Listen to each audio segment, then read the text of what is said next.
Salut à tous, c'est David de Vapen Review. Tout d'abord, meilleurs vœux. J'espère que ces fêtes se sont bien passées et que cette nouvelle année vous apportera joie, bonheur, santé, surtout la santé. Voilà, la review d'aujourd'hui porte donc sur le Nemesis, mode mecha du célèbre modeur Atmomixani, qui est un mode qui permet d'utiliser plusieurs configurations d'accu allant de la 18350 jusqu'à la 18650 en passant par la 18500 et permettant également d'utiliser un kick. La version que je vous présente est la version Mat Edition, en gros entièrement brossée, que j'ai acheté sur le site de MyFreeSig, my-freesig.com pour 155 €. La deuxième partie de la review portera sur le Kick V2 de chez Evolve. Evolve qui est une société américaine spécialisée dans les circuits électroniques, qui a créé notamment la première version du Kick Evolve et aussi le DNA20, qui est un circuit qui permet de créer son propre mode avec une électronique assez poussée. Le kick, dans un mode mecha, permet d'apporter sécurité, comme dans un mode électro, et régulation, qui permet de régler la puissance. Je l'ai acheté sur le site de Vap Evolution, vap-evolution.com, pour 52,75 €. Voilà, donc on va passer tout de suite en gros plan pour voir un petit peu les détails de ces deux bébêtes, le Nemesis et le Kick V2. A tout de suite.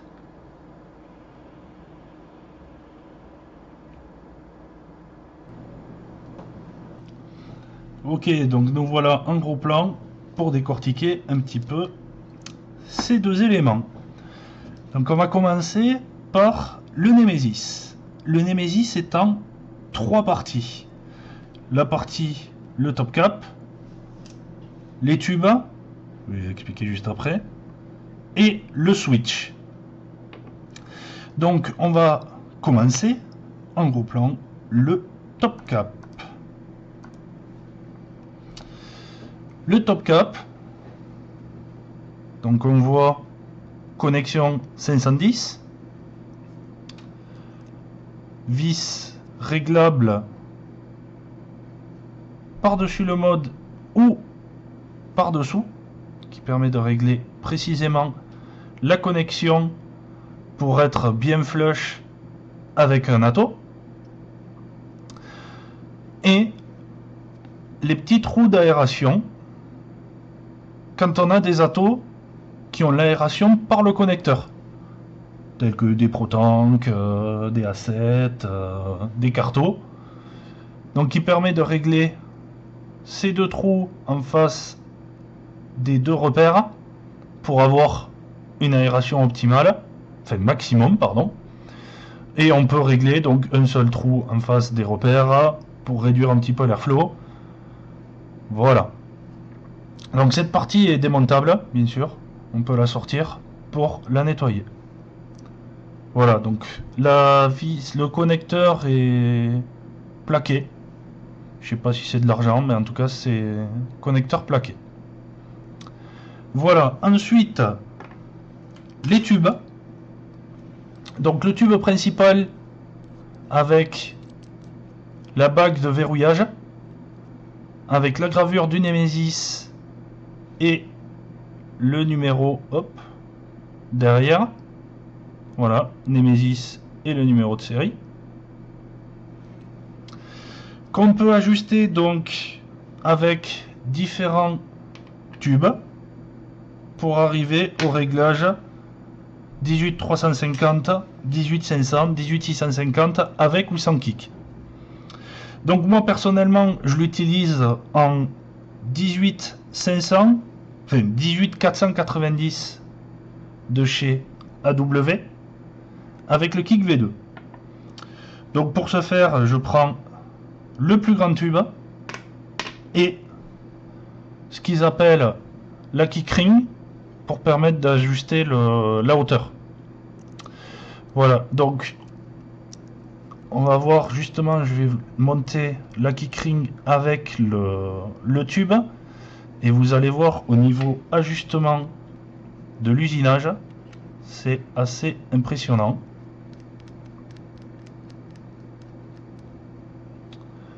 Car on ne voit quasiment pas la kick ring. En tout cas au toucher, on la sent pas. Et il faut vraiment savoir qu'elle y est pour voir la jonction en fait des tubes. Donc ça au niveau précision d'usinage, c'est absolument impressionnant. Ensuite, passons au switch. Donc le switch estampillé, hop, Atmo Mixani by Atmo Mixani avec la petite locomotive. Pas de vis qui vient se visser à l'intérieur du bas du mode. Donc très précis. Hein. Pièce en caoutchouc qui vient se plaquer contre le fond de la queue. Et le switch en fait voilà vient ressortir la vis qui vient faire contact avec le pôle négatif de la queue. Donc bien sûr cette vis ne permet pas que ça, elle permet aussi de régler la hauteur, c'est-à-dire la course du switch en fonction du type d'accu et du réglage que vous souhaitez. Donc course plus ou moins longue et un contact plus ou moins proche. Voilà. D'origine, il est livré avec des ressorts. Moi, j'ai mis des aimants qui permettent une souplesse au niveau du switch vraiment hors du commun. Voilà, donc si on met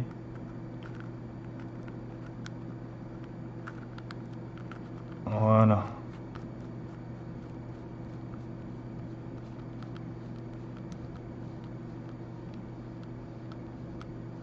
Hop, on vient visser. Pareil pour la bague de verrouillage, on distingue à peine la jonction. Voilà. Voilà, j'ai pas encore réglé le mode avec la queue dedans, mais ça va venir juste après.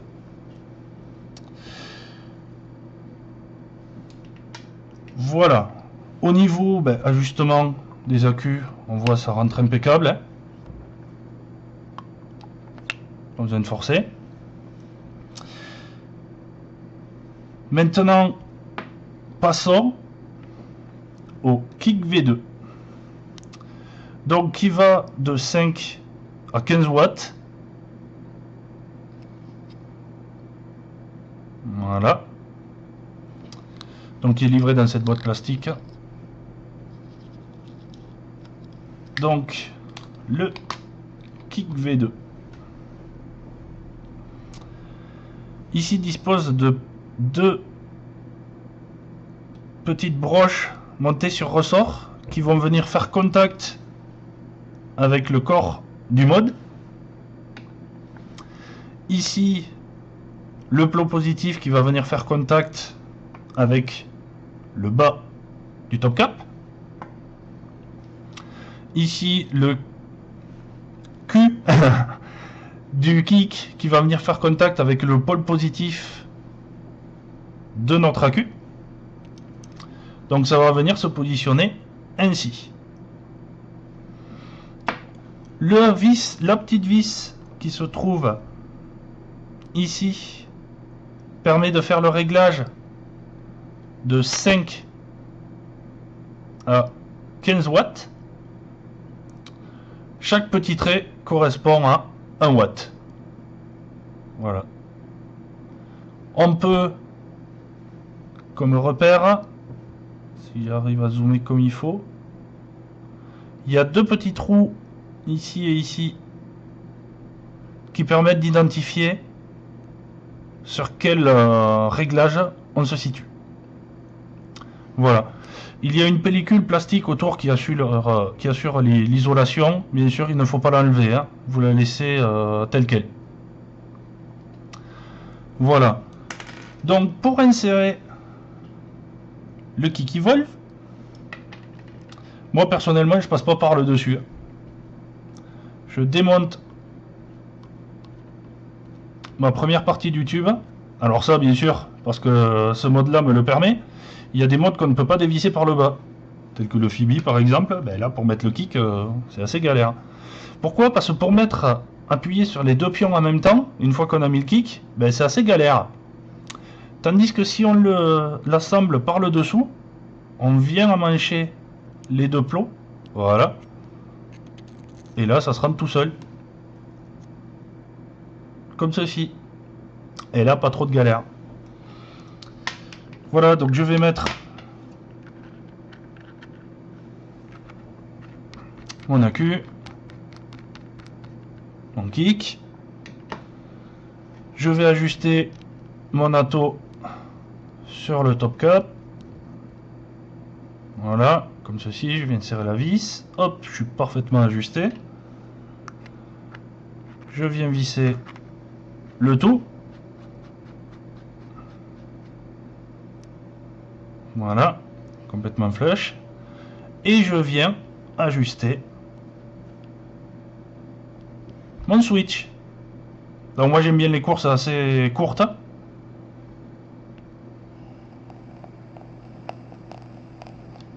Voilà.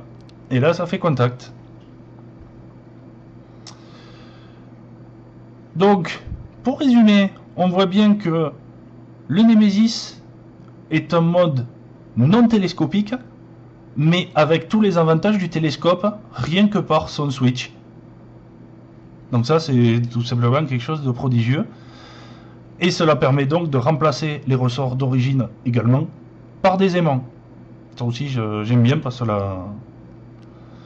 le ressenti au niveau du contact est quand même assez intéressant avec un aimant. Voilà, donc si on veut comparer un petit peu le Nemesis original avec certains clones, hein, que j'ai trouvé à droite à gauche sur internet. Donc là par exemple on a un clone du VW, de l'édition VW qui provient de chez Fastech. Donc on voit quand même que c'est pas tout à fait la même qualité, hein.